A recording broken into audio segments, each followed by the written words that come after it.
In this country, we say Happy New Year. Happy New Year!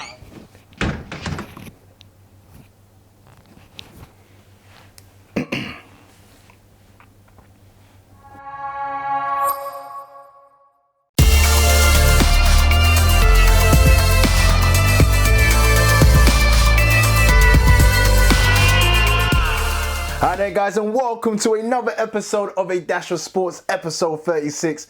I'll be your host and presenter, Dashiki Dash, and on this show is where I talk about all things sports related, hot topics, and trending stories. And hey, this is actually the first episode of the year.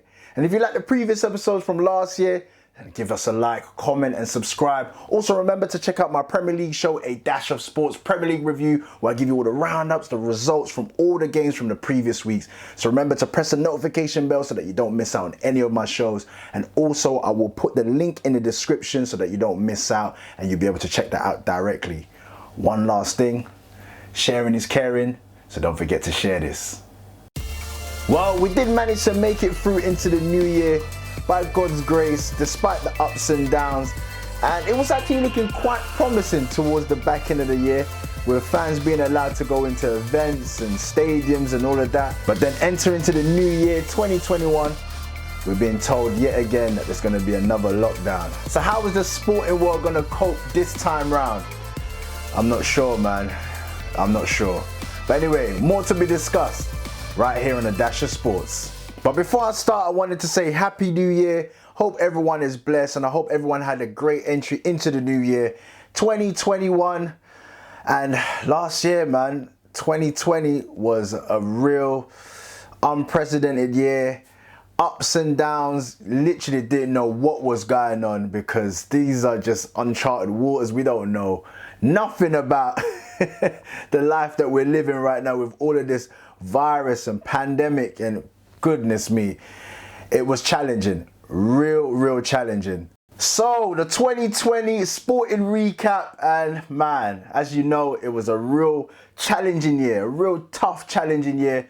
But I wasn't one of those guys that was trying to wish away the time, you know, my days, my weeks, months, the year in itself. Despite the ups and downs and how challenging things were, I weren't trying to wish it away. But you know what? When it comes to sports, it was truly one of my go-to things in regards to helping, you know, my mental state during the pandemic period. Like, obviously, it goes without saying, the family, friends, whoever you was able to connect with, although it was under lockdown, social distancing, but you know what I'm saying. But when it came to sports, to be able to either talk about it, read about it, being able to do something like this, like literally throughout the first wave back in March times.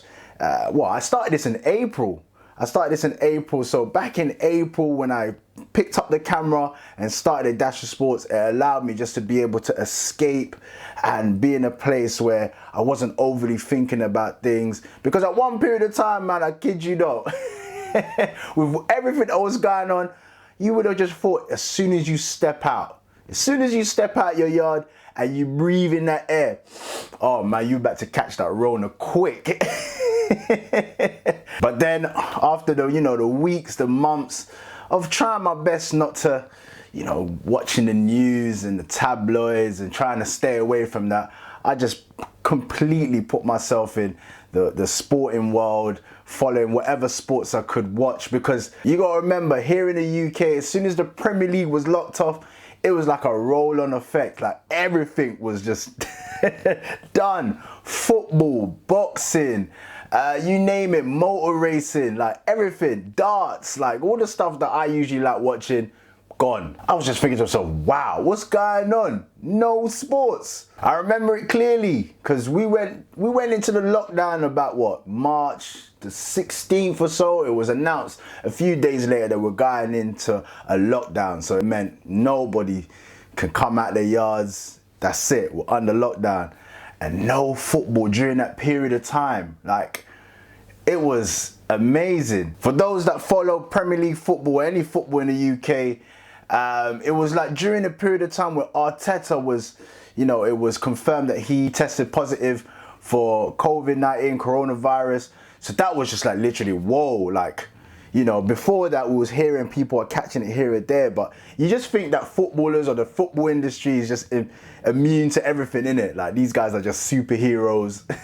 Nothing can happen to them until Arteta caught it, and then that was it. Everybody was just in a bit of a panic. And then football was then locked off. And all of a sudden, we were just thinking, what are we going to do now? No football. And you got to remember as well, Liverpool are pushing for their first Premier League title, their first league title in about 30 odd years. Then there was talk about, well, if we can't get this Premier League up and running, we're going to have to cancel the season. Because we started seeing, like in other countries, they were making that decision. I remember in Belgium, like they kind of locked off their league. I think in Holland as well, they declared it null and void.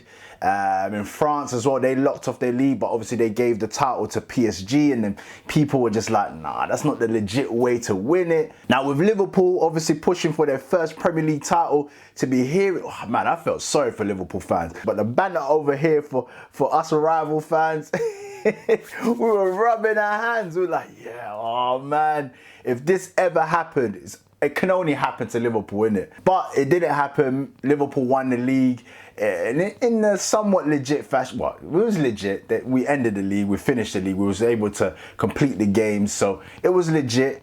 But yo, man, it was so close to being one of the most funniest and the most, listen, that would have been prime time banter material for God knows how long. Days on end, weeks, months, years, Liverpool fans would have been hearing about it. But shout out to the Bundesliga though, because they're the ones that really kind of paved the way for the Premier League to make its return, restart, the Project Restart as it was called back then. And although there was football like in South Korea and I believe Denmark as well, they kind of had things going. But really, I'm talking about one of the major leagues in Europe, and the Bundesliga literally started back up. And that was around May times, and I think the first game was between Schalke versus Borussia Dortmund. So we was all just glued to our TVs waiting for any bit of football. Although many of us didn't watch German football, the Bundesliga, football nonetheless. And then shortly after that, Premier League restarted again, Project Restart, and that was around June time. And then we was able to finish the fixtures. And then you saw the way Liverpool obviously won the league with no fans in the stadium. They weren't able to celebrate with their fans. The fans weren't able to watch the matches.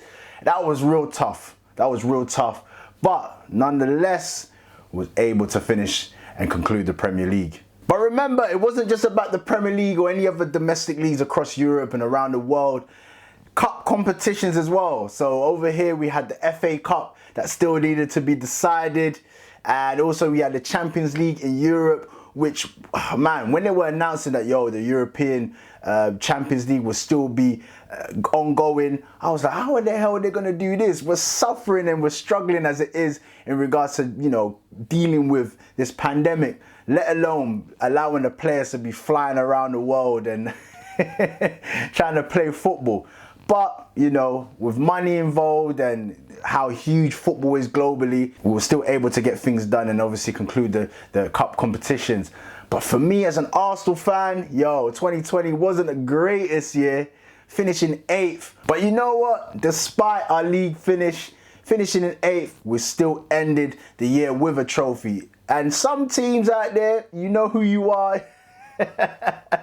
Certain fans ain't seen their team win a trophy for years. 12, 13 years. Over a decade. Still no trophies in their cabinet.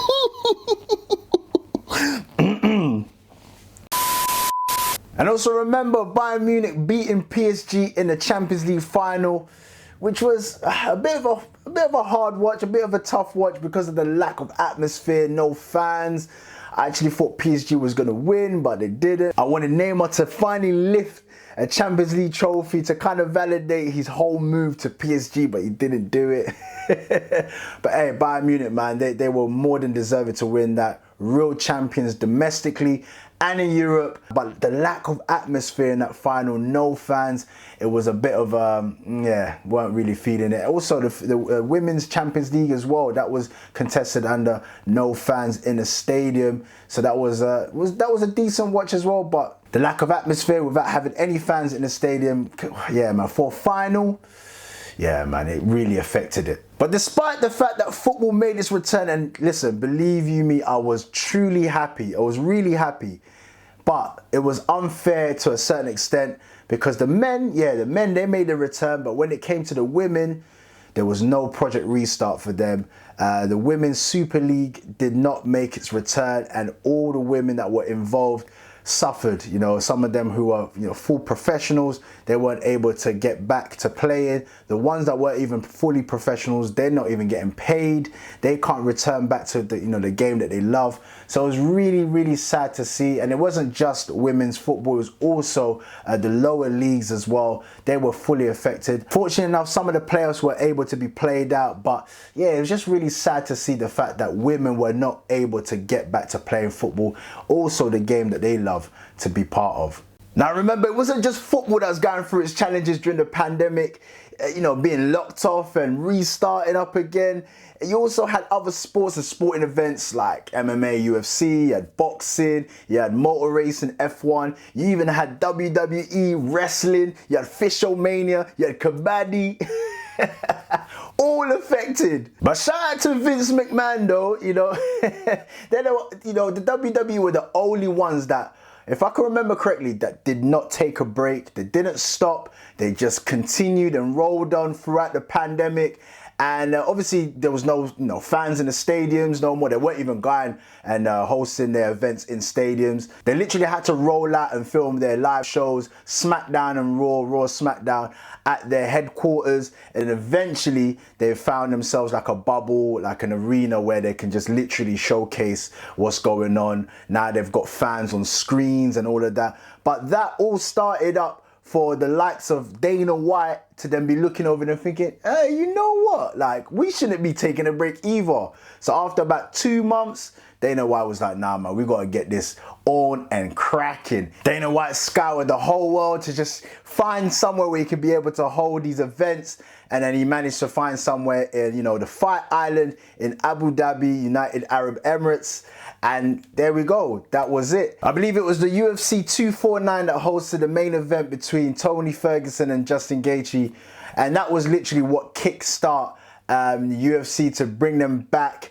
And yo, man, Dana White has not looked back ever since. And we've had some really good fights during this pandemic period. Not just the Tony Ferguson versus Justin Gaethje. We've also had Amanda Nunes versus Felicia Spence. We've also had Kamaru Usman versus Jorge Masvidal. Peter Yan versus Jose Aldo. Junior Dos Santos versus Jairzinho Rozenstruik. Israel Adesanya versus Paulo Costa. All the way to the Khabib versus Justin Gaethje fight, where Khabib actually then called time on his career.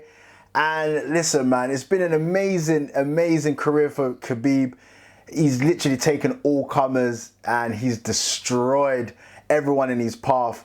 And it's just a shame to see such a talent, you know, just retire, but he's well within his reasons and why he's chosen to retire, obviously due to the death of his dad based on the coronavirus. With that being said, he just felt to himself he couldn't continue. I think he actually made a promise or some type of, promise to his mum that, you know, after his dad passed away, he wouldn't continue. Now, you see how things pan out?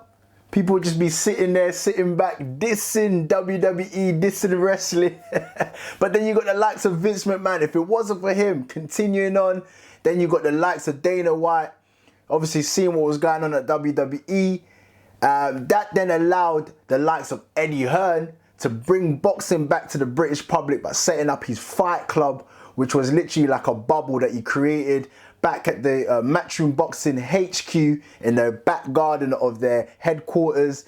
And it was like a 7 to 8 week camp, which literally had like 5 to 6 fights per week. And then concluding with the main event between Dillian Whyte and Alexander Povetkin. So Fight Club was very successful despite Dillian Whyte getting absolutely floored by Povetkin with it was a brutal uppercut.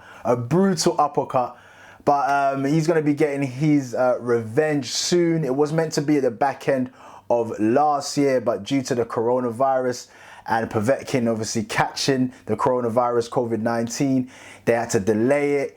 He still hasn't recovered properly apparently, so that's further been delayed.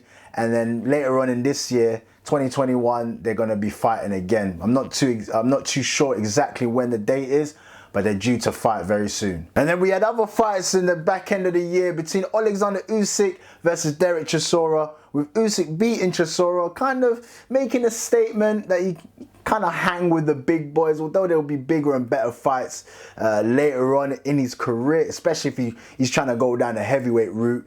You also had Anthony Joshua versus Pulev, with Anthony Joshua just destroying Pulev.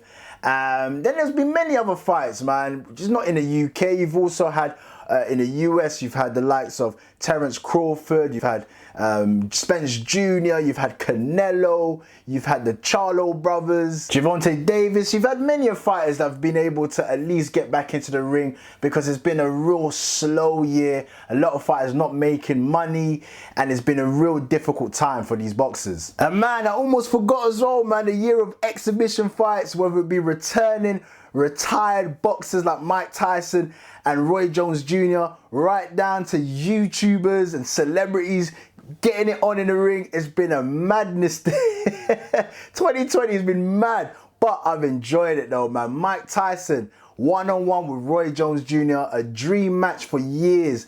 You know, people have always asked what would have happened between the two. Now, this is, you know, long overdue and way beyond their years in terms of when they should have done it. But it was just good to see, in terms of the exhibition part of it, that Mike Tyson was able to make his comeback into the ring after about 15 years. Roy Jones Jr. was like maybe a few years since his retirement. So it was good to see like these celebrities as well to fight, because it's not easy to get into the ring. They're making their money as well. You got the likes of Logan Paul and Mayweather. They're setting up their fight as well to come up. You got Mike Tyson as well, you know, looking to continue on doing these exhibition fights. So he kind of set up something for older fighters around his age bracket, 50 plus, to be able to fight once again under, you know, strict guided rules, exhibition rules. So there won't be no knockouts, anything like that, for these aged fighters to be suffering, you know, adverse effects from fighting. But it still allows them to enter the ring and just maybe even give it one more shot, a last hurrah, or get them into shape, get them into some type of fitness. And Mike Tyson really showed, with all the training montages and everything like that, really inspirational, really showed everybody that, listen, age ain't nothing but a number, and was able to make his return into the ring after about 15 years or so. Now we're hearing the likes of Evander Holyfield wants to get back into the ring, Riddick Bowe, all of these fighters that seemingly after a while they're going to be like, you know what, we want some of that as well. And who knows, man, maybe we might be able to see Mike Tyson versus Evander Holyfield 3, and then also hopefully no ear biting, no nothing, no rubbing of the and headbutting as well. Evander Holyfield, we know your dirty tactics. I'm not going to blame Mike Tyson for that, you know, biting of the ear all the way. Now, right at the beginning, when all of this was being talked about, I wasn't really on board. I wasn't really a big fan of what was going to be happening. But after watching it, it's decent, man. As long as it's well organized and the fighters are protected, because that's the real worry, innit? These guys are not young bucks no more, no spring chickens. They're 50-plus-year-olds still trying to go in. And the boxing is the hurt business. I always say, man, it's the hurt business. So you can't play boxing. So when you go in there, it has to be, you know, you got to take care of yourself, protect yourselves at all times. And that's the message I'll give to all of these YouTubers and celebrities that want to just jump in the ring. Listen, it's not an easy thing to do, so I give them full ratings, because I've done it myself. I've jumped in the ring, although it was only white collar, but I know what it takes. So when you go into that ring, you can't be messing about. But it's good, man. The likes of Jake Paul versus Nate Robinson. We saw a devastating knockout. Man, Nate Robinson was floored. But hey, man, now we're hearing the likes of Mayweather and Logan Paul. They're going to be fighting later on this year in February. Then you got the likes of Jake Paul maybe versus KSI. So a load of these kind of celebrity fights are going on. Also with these exhibition fights. So there's going to be a lot of interesting things to see in 2021.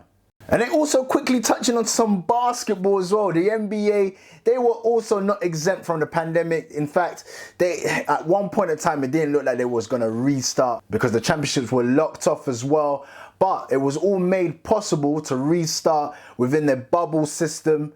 It was over there in the Orlando Disney World. So they were able to create a bubble system where it just allowed all the players, I think all 22 teams over a period of time to play out the games. LeBron James and the Lakers were able to win their championship title in a year that was marred by, a real tragic moment with Kobe Bryant passing away in the early part of the year before we kind of kicked into the coronavirus period of the year. LeBron James won his MVP over teammate Anthony Davis as they beat the Miami Heat.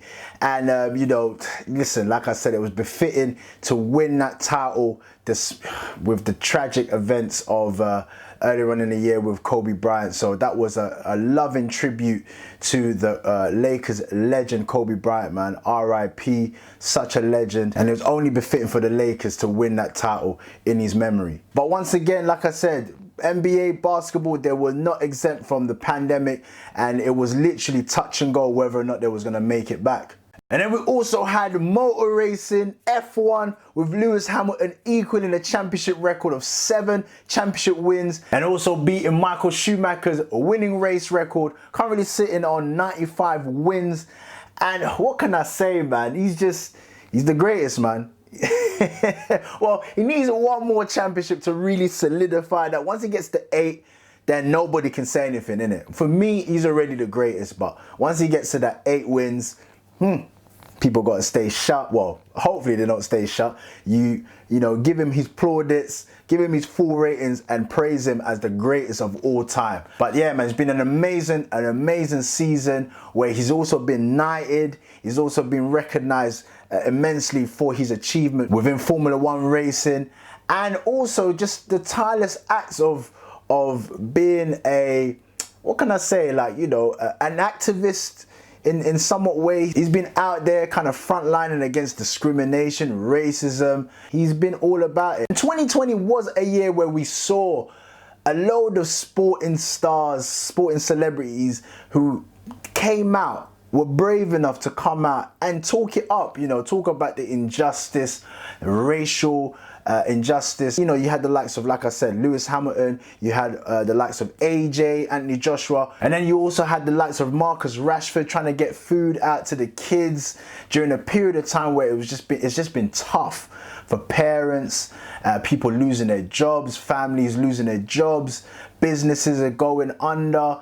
And a period of time, like I said, where kids are finding it hard to just even have a basic meal, dinners, and yeah, man, Marcus Rashford, salute, Lewis Hamilton, Anthony Joshua, and many others as well that probably didn't get the same type of media coverage, but there was a load of sporting stars that were helping out. But yeah, man, 2020, yo, man, that was a tough year, a real tough year, tough and challenging year. But despite it all, I'm so grateful. I'm so grateful to have such a passion for sports, whether it's creating content, watching, doing a dash of sports, you name it. Like, I'm so glad to be involved because it just gives you a sense of escapism, like an opportunity to just get your mind off everything, especially with all that's been going on. Sports has been my go-to thing, truly has been. Now, I'm very much looking forward to 2021, despite over here in the UK, we're going into our 3rd lockdown. This one seems to be more close to being like the first one where we was literally under lockdown. But the only difference is, well, when it comes to sports anyway, in the sporting world, football and all elite sport is still going to be ongoing. I think nowadays there is a better protocol in regards to testing athletes, testing footballers, being able to contain and set out bubbles. And we all got to thank all the hard work that was done in the beginning for us to get to this point, and all the bubbles, all the protocols that were done previously at the back end of last season. Now, going into the new season, we can continue on like that. For how long, I don't know. But so far, we've got our sports, fingers crossed, and we're not going to be in the same position as the first lockdown, but where we literally we had nothing. We literally had nothing, and that was real tough. But we're in a much better place, I do believe. Mentally as well, we're in a much better place. I think we've come out of 2020 much stronger to be able to deal with stuff. And I'm just looking forward to this year. The back end of last year showed us, you know, with fans being able to go into arenas and stadiums. We had about 1,000 fans and spectators watching boxing here in the UK. I believe in America, like in Texas and stuff like that, they had about 25,000, so half the capacity of the arenas or stadiums. Then here in football, we had like 2,000 fans able to go into stadiums and watch live football. So we are kind of getting back, but it's going to be a slow journey. Hopefully we're going to come out of this lockdown period in a much better position. Whether, you know, whatever your views are on, you know, how they're dealing with the coronavirus and what they're going to be putting in place to help, hopefully we come out of this much better, in better form, and we just want to get back to some type of normality, whatever that's going to be at the end of all of this. Let's just be in a better position, man. Let's just be in a better position. Yeah, 2020, done and dusted. It went by so quick. And just like that. But let me know, man, was there any standout moments, any highlights to the sporting world itself? Whatever you watched, whatever you're into, let me know. Put your comments down below. And also, what are you looking forward to in the new year? I already gave you my wish list and what I want to see. But it'd be interesting to see what you are also looking forward to. Put your comments down below and let me know. And with that being said, I'm going to leave it there for today. Thank you so much for watching another episode of A Dash of Sports. I truly appreciate your love and support. And if you've made it this far into the show, come on, man. You already know, man. You guys are the real ones. Thank you so much for watching. I truly appreciate it. And if you need further information about future episodes or just your day-to-day sporting updates, come and check me out, man. I'm on Instagram and I'm also on Twitter, which is A Dash of Sports. I'll leave it down below here, Dash of Sports, and I'll also put it in my description. And please don't forget to like, comment, and subscribe. Smash that like button, comment, and help me to get these subs up. I truly appreciate your help. And also remember to check out my Premier League show, A Dash of Sports Premier League Review, where I give you all the roundups and the results from all the games from this past week. So remember to press your notification bell so that you don't miss out on any of my shows. Until the next time here on A Dash of Sports, peace.